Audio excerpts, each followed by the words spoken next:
મારા વાલા વૈષ્ણવોને જય શ્રી કૃષ્ણ. આજે આપણે અષાઢ મહિનાના પવિત્ર કામિકા એકાદશીની ફળદાયક કથા સાંભળીશું.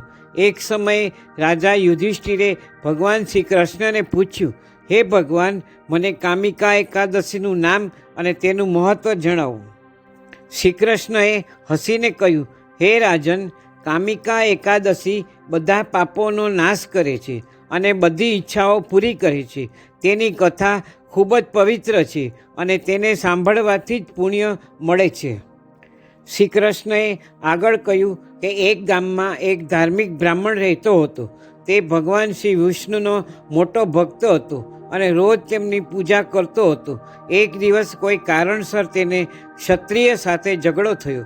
ઝઘડો એટલો વધી ગયો કે ગુસ્સામાં ક્ષત્રિયે તે બ્રાહ્મણને મારી નાખ્યો. આ મોટા પાપને કારણે ક્ષત્રિયને બ્રહ્મ હત્યાનો દોષ લાગ્યો. તે ખૂબ દુઃખી અને પસ્તાવો કરતો હતો. તેણે ઘણા તીર્થોની યાત્રા કરી, ઘણા યજ્ઞો કર્યા, દાન પણ આપ્યું, પણ તેનું મન શાંત થયું નહીં. બ્રહ્મ હત્યાનું પાપ તેનો પીછો છોડતું નહોતું. એક દિવસ તે એક જ્ઞાની ઋષિ પાસે ગયો અને પોતાની મુશ્કેલી જણાવી. ઋષિએ તેની વાત ધ્યાનથી સાંભળી અને કહ્યું, બેટા, તું કામિકા એકાદશીનું વ્રત કર. આ વ્રત કરવાથી તારા બધાય પાપ મટી જશે અને તને મુક્તિ મળશે. ક્ષત્રિયે ઋષિની વાત માની અને શ્રદ્ધાથી કામિકા એકાદશીનું વ્રત કર્યું.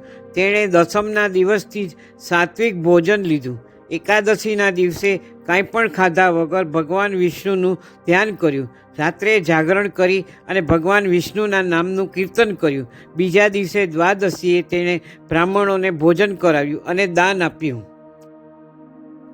આ વ્રત કરવાથી ક્ષત્રિયના બધાય પાપ ધોવાઈ ગયા અને તેને બ્રહ્મ હત્યાના દોષમાંથી મુક્તિ મળી. મૃત્યુ પછી તે ભગવાન વિષ્ણુના ધામમાં ગયો. ભગવાન શ્રી કૃષ્ણએ યુધિષ્ઠિરને કહ્યું, હે રાજન, કામિકા એકાદશીનું વ્રત કરવાથી અશ્વમેઘ યજ્ઞ જેટલું ફળ મળે છે.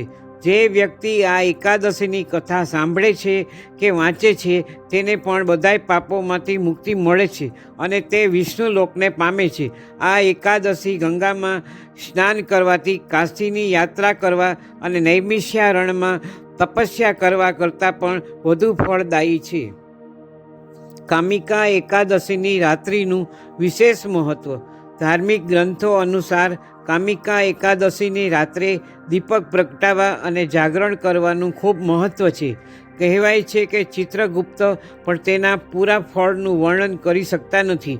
એવી માન્યતા છે કે જે લોકો કામિકા એકાદશીની રાત્રે ભગવાન વિષ્ણુના મંદિરમાં દીવો પ્રગટાવે છે તેમના પિતૃઓ સ્વર્ગલોકમાં અમૃતપાન કરે છે અને જેઓ ઘી કે તેલનો દીવો પ્રગટાવે છે તેઓ કરોડો દીવાઓથી પ્રકાશિત થઈ અને સૂર્યલોકમાં જાય છે.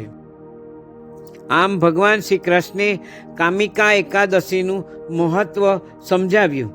આ કથા આપણને શીખવે છે કે શ્રદ્ધા અને ભક્તિથી કરેલું કોઈ પણ સારું કામ મોટામાં મોટા પાપોનો પણ નાશ કરી શકે છે.